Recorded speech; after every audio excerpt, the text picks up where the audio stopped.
오늘 같이 나눌 말씀은 여호수아 9장인데요. 전체를 다 읽어야 되지만 너무 기니까 한 몇 절만 빼서 9장 1절부터 21절까지 같이 한번 읽겠습니다. 9장 1절부터 21절까지 교독하도록 하겠습니다. 이 일 후에 요단 서쪽 산지와 평지와 레바논 앞 대해 연안에 있는 헷 사람과 아모리 사람과 가나안 사람과 브리스 사람과 히위 사람과 여부스 사람의 모든 왕들이 이 일을 듣고 모여서 일심으로 여호수아와 이스라엘에 맞서서 싸우려 하더라.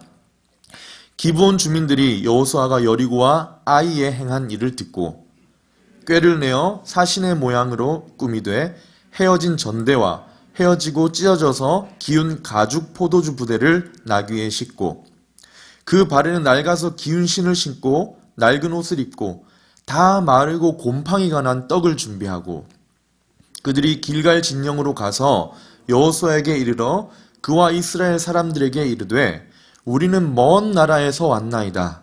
이제 우리와 조약을 맺읍시다 하니 이스라엘 사람들이 히위 사람들에게 이르되 너희가 우리 가운데 거주하는 듯하니 우리가 어떻게 너희와 조약을 맺을 수 있으랴 하나 그들이 여호수아에게 이르되 우리는 당신의 종들이니이다 하매 여호수아가 그들에게 묻되 너희는 누구며 어디서 왔느냐 하니 그들이 여호수아에게 대답하되 종들은 당신의 하나님 여호와의 이름으로 말미암아 심히 먼 나라에서 왔사오니 이는 우리가 그의 소문과 그가 애굽에서 행하신 모든 일을 들으며 또 그가 요단 동쪽에 있는 아모리 사람의 두 왕들 곧 헤스본 왕 시온과 아스타롯에 있는 바산 왕 옥에게 행하신 모든 일을 들었음이니이다.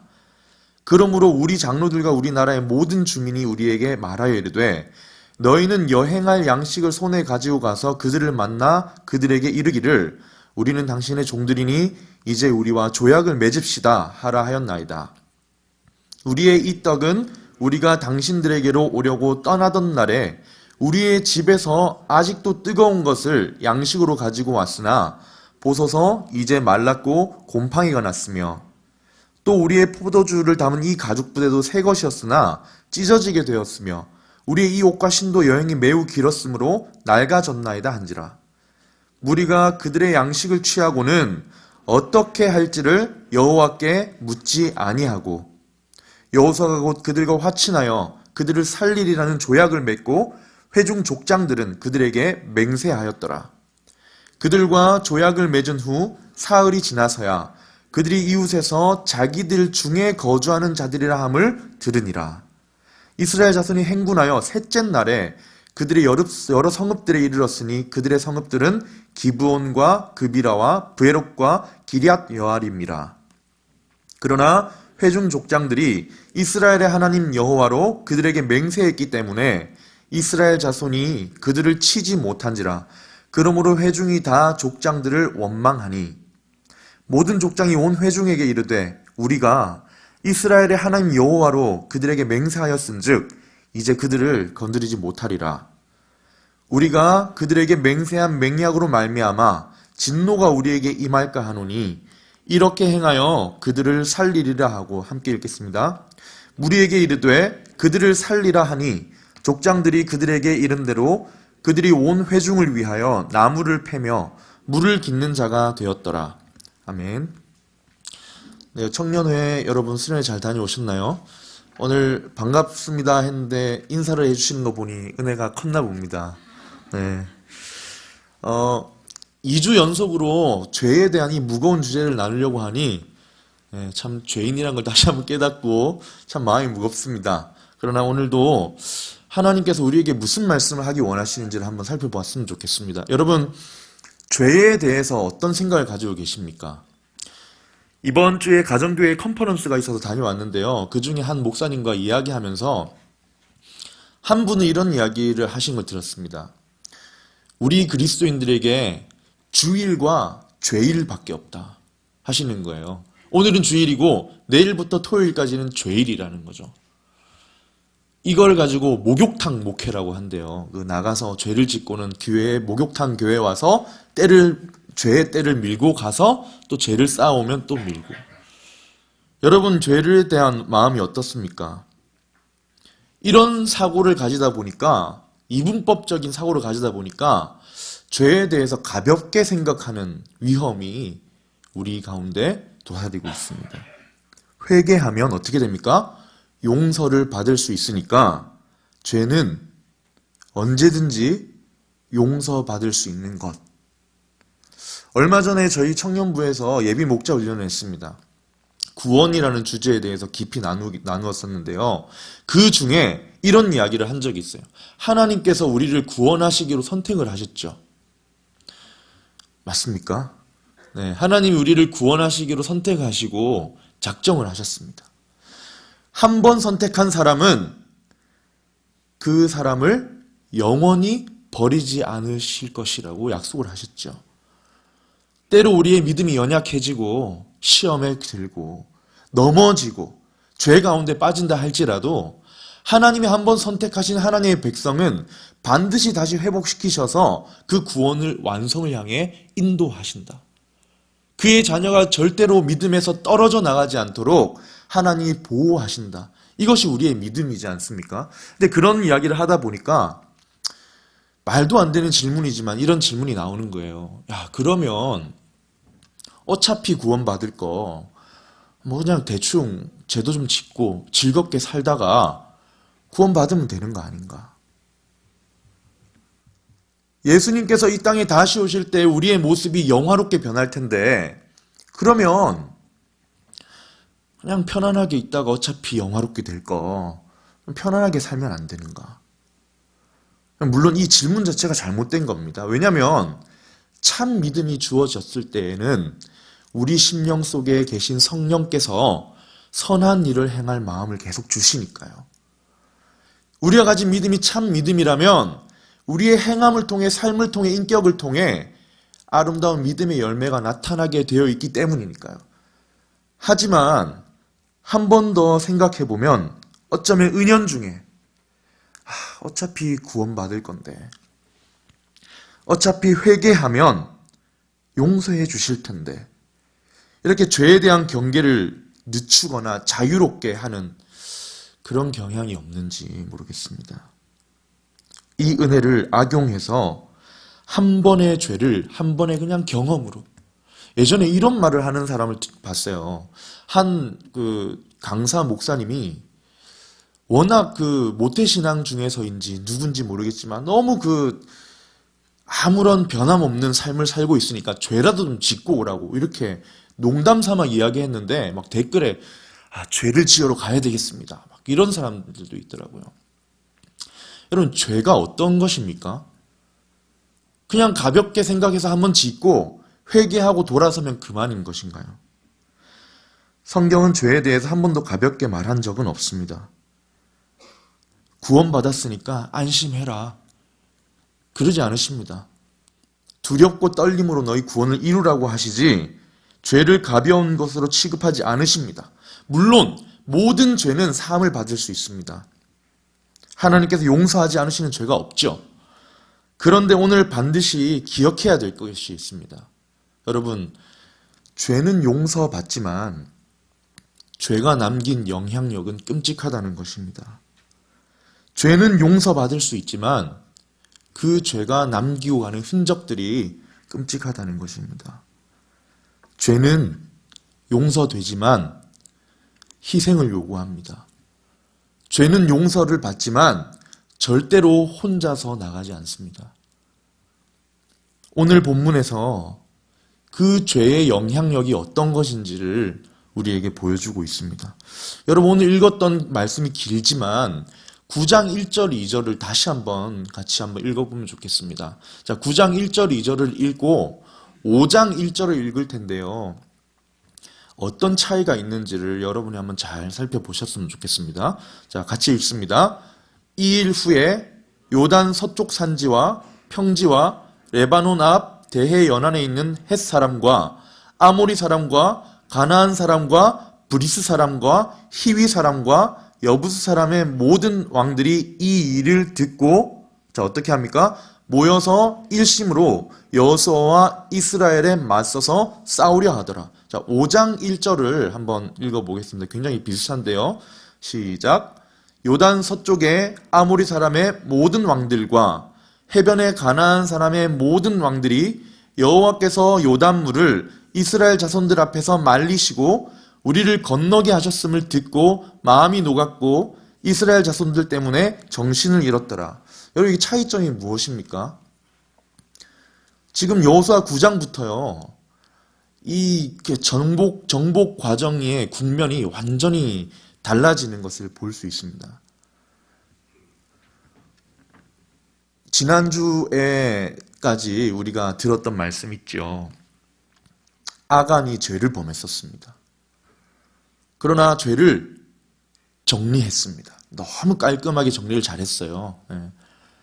아간을 색출해내어서 끝까지 추적해서 아간이 정확하게 훔친 것이 무엇인지를 찾아냈습니다. 하나님 말씀하신 대로 그 죄를 없이 하기 위해서 불태우고 아간의 소유와 그 가족까지도 하나님 진멸하라는 말씀대로 죄를 완전하게 처리했습니다. 그리고 8장에서 아이성을 다시 한번 쳐서 정말 완벽하게 아이성도 무찔렀습니다. 아무 문제가 없는 것 같이 보였습니다. 그런데 9장 1절에 딱 와서 보니까 죄는 없어졌는데 그 죄가 남기고 간 끔찍한 영향력이 여기저기서 보이기 시작하는 겁니다. 여러분, 아까 읽었던 5장 1절에서는요.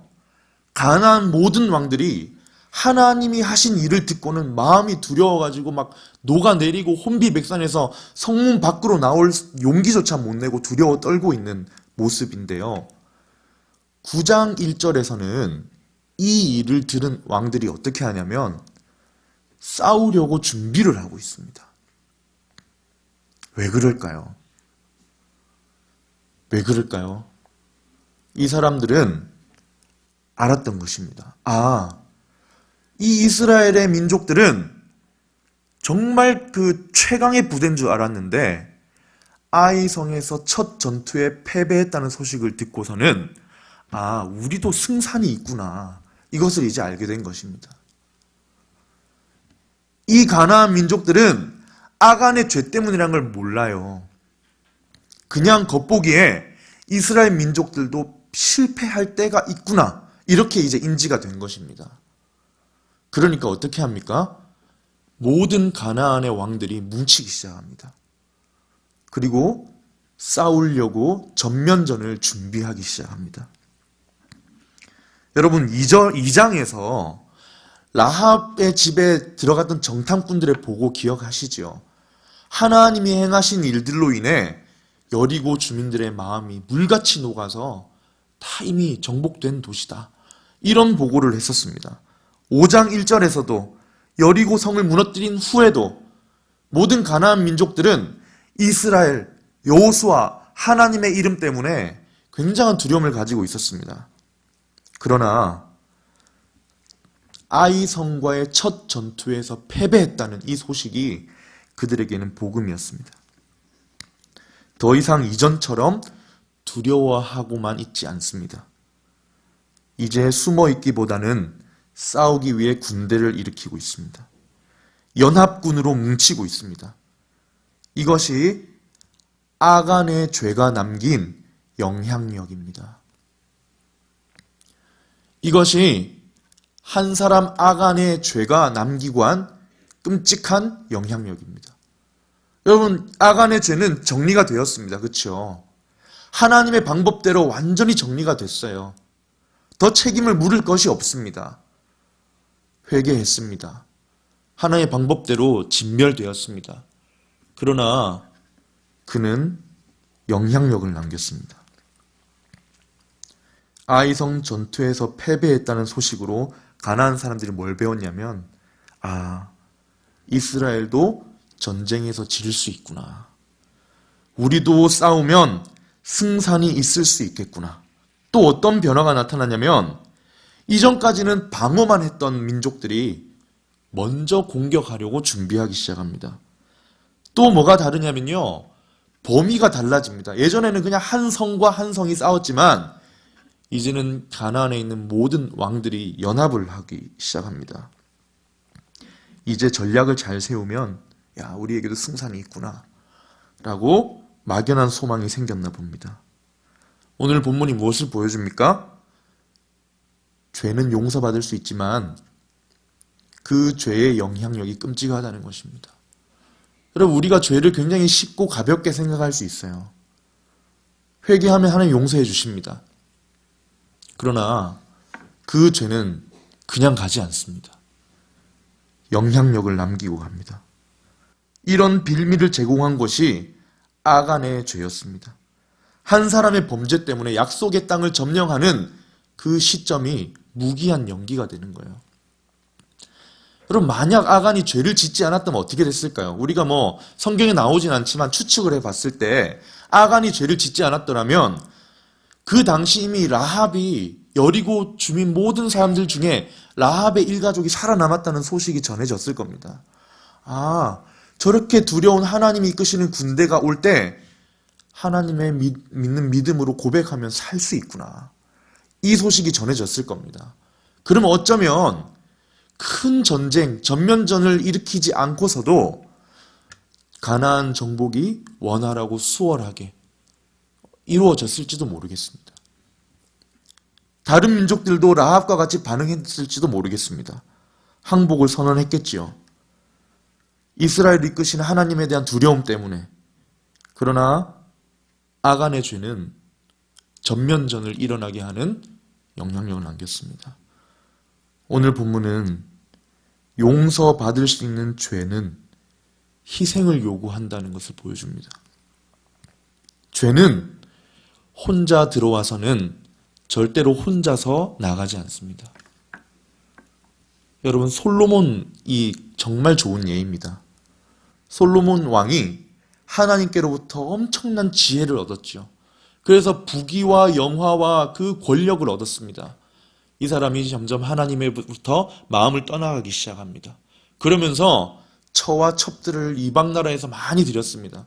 젊을 때야 자기가 통제할 수 있고 힘이 있었으니까 자신감이 있었겠죠.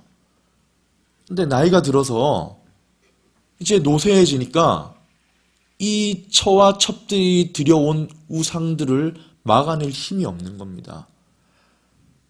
그제서야 죄를 회개해보려 해보지만 죄가 그냥 떠나나요? 그제서야 회개하고 돌이켜보려고 하지만 이미 죄는 엄청난 영향력을 가지고 그 집안에 들어와 있는 것입니다. 죄라고 규정하던 것들을 솔로몬이 하나씩 범하기 시작했을 때 그까지도 통제할 수 있을 거라고 생각했지만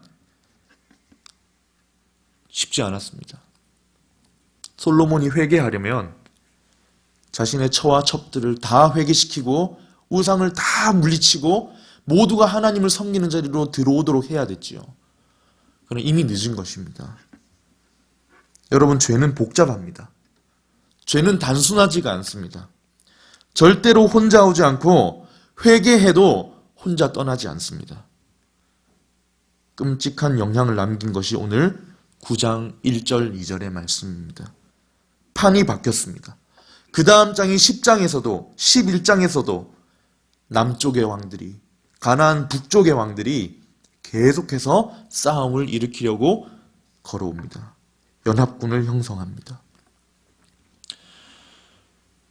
여러분, 사실 참 이 죄에 대한 이야기를 하면 마음이 무겁지만 우리가 기억해야 할 것은 한 사람이 짓는 죄가 주는 영향력이 있다는 것을 알고는 경계하라는 것입니다. 호기심에 짓는 죄들, 무료함에 짓는 죄들, 누가 알까라고 생각해서 짓는 죄들, 그냥 쉽게 용서를 구하고 회개할 수 있는 죄라 할지라도 그 죄는 우리의 삶에 영향력을 미칩니다. 엎친 데 덮친 격으로 오늘 본문에는 또 다른 실수를 범하는 모습을 보게 됩니다. 여러분, 이 가나안 6왕들이 막 힘을 합쳐서 일어날 때 기브온이라는 도시국가 사람들은 하나님의 이 행하신 일을 듣고는 두려워했습니다. 그리고 이스라엘에게 찾아와서 우리가 저들과 분명 평화의 조약을 맺어야 된다. 부딪혀서 싸우면 우린 죽는다. 그런 생각을 했던 거예요. 그런데 문제는 이들도 알았던 겁니다. 이들은 가나안 민족을 진멸하러 왔기 때문에 우리가 화친 조약을 맺자고 하면 분명히 거절할 것이다. 어떻게 알았을까요? 그 당시 우리가 성경에서 읽었던 것처럼 여호수아의 명성이, 이스라엘의 명성이, 애굽에서부터 일어났던 그 홍해를 갈랐다는 명성이 온 가나안 땅에 자자했던 겁니다. 그러니까 조사를 했겠죠. 정보를 수집했겠죠. 저들이 믿는 하나님이 누구신지, 저들이 가진 율법이 무엇인지. 그래서 이 기브온 사람들 알았습니다. 인근에 있는 가나안 민족들과 저들은 절대로 언약을 맺지 않을 것이다. 그래서 속이고 분장을 한 겁니다. 3절에서 6절에 보면 이렇게 분장을 했습니다. 기브온 주민들이 여호수아가 여리고와 아이에 행한 일을 듣고 꾀를 내어서 사신을 모양을 꾸미는데요.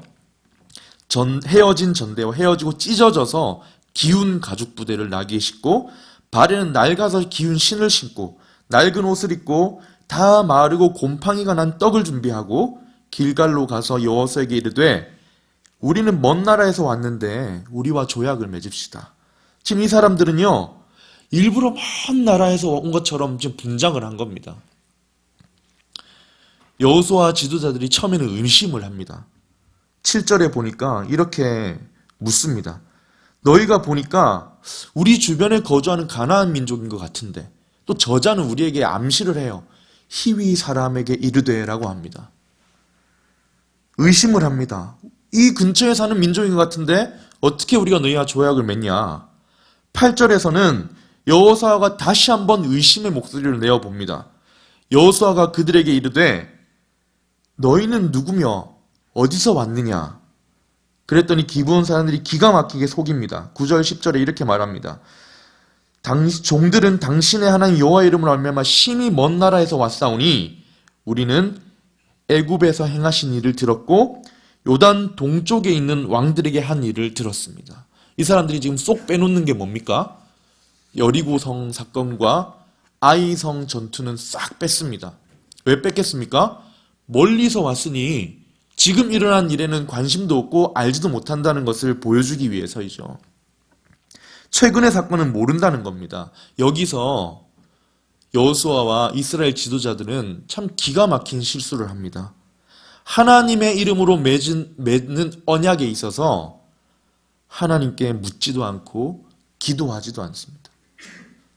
14절에 이렇게 말합니다. 무리가 그들의 양식을 취했습니다. 증거물을 확인하는 거예요. 정말 멀리서 왔는지 곰팡이가 폈는지 그리고는 어떻게 할지를 여호와께 묻지 않고 화친하여 조약을 맺고 회중 족장들은 하나님의 이름으로 맹세를 해버립니다.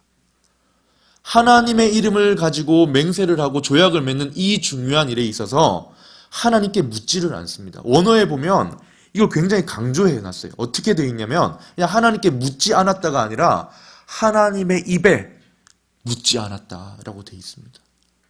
하나님의 입에 묻지 않았다. 이 저자는 의도적으로 비난을 하고 있는 거예요.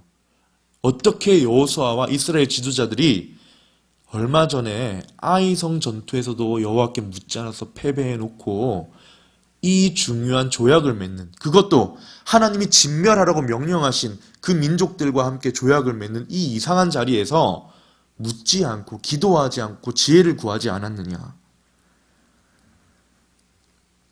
여기서 무엇을 우리에게 보여줍니까? 여호수아가 그들에게 어리석게 속았다. 여호수아가 생각이 짧았다. 여호수아가 생각을 진지하게 안 해봤다. 계획을 안 했다. 조사를 안 했다. 아닙니다. 하나님께 기도하지 않았다는 것을 문제시하고 있는 거죠. 여호수아와 지도자들이 잘못한 것은 이 중요한 일을 결정하는 것에 혼자였다는 것입니다. 스스로 컨트롤할 수 있다고, 내가 독립적인 어떤 직관으로 판단할 수 있다고 그것을 더 의지했던 것입니다. 여러분, 우리의 삶도 마찬가지죠. 우리 청년들은 굉장히 중요한 때를 지나가고 있지 않습니까? 인생의 정말 중요한 때입니다. 앞으로의 인생을 결정하게 되는 많은 수많은 일들을 만나고 살아갑니다. 누구를 만날 것이며, 무엇을 할 것이며, 어디서 살아갈 것이며, 어떤 인격과 품성을 발전시켜서 살아갈 것인가, 내가 어떤 사람이 될 것인가, 이 모든 것이 결정되는 이 청년의 시절에 우리는 어떻습니까? 하나님께 기도하는 자리에서 뜻을 구합니까? 아니면 하나님의 능력만을 구합니까? 하나님이 도와주시기를 능력만 구하십니까? 아니면 하나님 어떻게 할까요? 라고 물으십니까? 하나님께서 이 지금 말씀에서 지적하시는 것은요, 생각하지 않았다는 것도 아닙니다. 조사를 하지 않았구나도 아닙니다. 고민 안 해봤구나도 아닙니다. 기도 안 했다는 겁니다. 기도 안 했다는 거. 하나님께 묻지 않고 교만한 독립심으로 행한 이들의 죄의 결과는 뭐냐면 3일이 지나자 기브온 민족이 바로 아이성 근처에 살고 있던 민족이란 것을 발견한 거예요. 이스라엘 민족들이 화가 나고 원망을 합니다. 어떻게 너희들이 이런 조약을 맺고 하나님께 맹세까지 했느냐. 이들을 죽이고 싶어 합니다. 하나님이 진멸하라 하셨기 때문에요. 그러나 여호수아와 이스라엘 지도자들은 기브온 사람들을 보호해야 했습니다. 왜냐하면 하나님의 이름으로 맹세를 해버렸기 때문에 그 맹세를 어기고 상하게 했을 때 다가올 하나님의 진노가 두려웠던 것이죠. 품지 말아야 할 백성들을 품어버린 것입니다. 돌이킬 수 없는 결과를 낳아버린 것이죠. 여러분, 우리가 지은 죄에 대해서 우리가 하나님께 회개할 때 하나님이 용서해 주십니다. 죄를 기억도 하지 않으신다고 하시고 그 죄를 맑게 씻어주신다고 하십니다. 책임을 묻지 않으시죠. 우리를 의롭다고 해주십니다. 그러나 그 죄가 남기고 하는 영향력은요, 우리가 감당해내어야 합니다. 그렇기 때문에 죄는 가볍게 여기면 안 된다는 것입니다.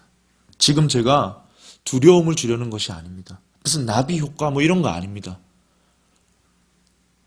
오늘 말씀이 우리에게 말하는 것은 죄는 용서되어도 그 영향은 남는다 하는 것입니다.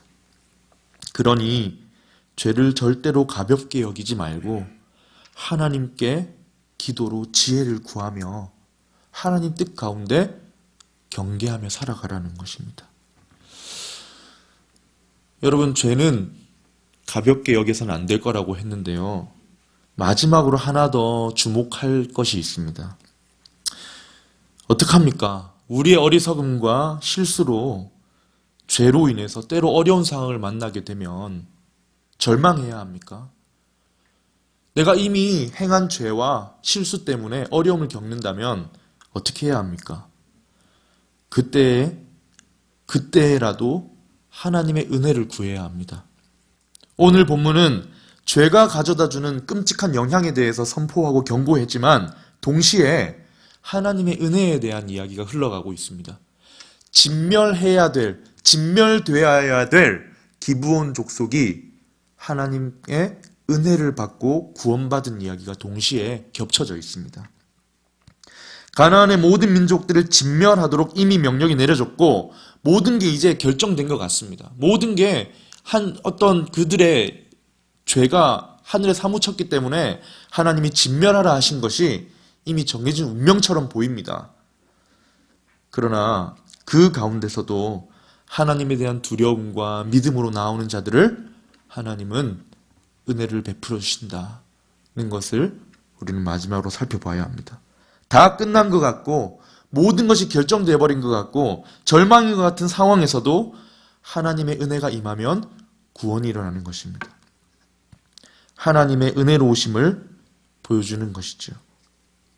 여러분, 저는 구체적으로 잘 모릅니다. 하지만 여러분, 혹시 우리 삶에 때로 어떤 문제가 발생하고 내가 행했던 실수와 죄와 여러 만들어 놓은 문제가 이미 우리의 삶을 형성하고 뭔가 잘못된 것을 만들어냈다 할지라도 그 시간 기도하고 하나님의 은혜를 구할 때 하나님의 구원의 손길이 우리를 향하신다는 말씀을 기억해야 할 것입니다. 9장 24절에 보면 기브온 사람들이 이렇게 고백합니다. 같이 한번 읽어보겠습니다. 그들이 여호수아에게 대답하여 이르되 당신의 하나님 여호와께서 그의 종 모세에게 명령하사 이 땅을 다 당신들에게 주고 이 땅의 모든 주민을 당신들 앞에서 멸하라 하신 것이 당신의 종들에게 분명히 들림으로 당신들로 말미암아 우리의 목숨을 잃을까 심히 두려워하여 이같이 하였나이다.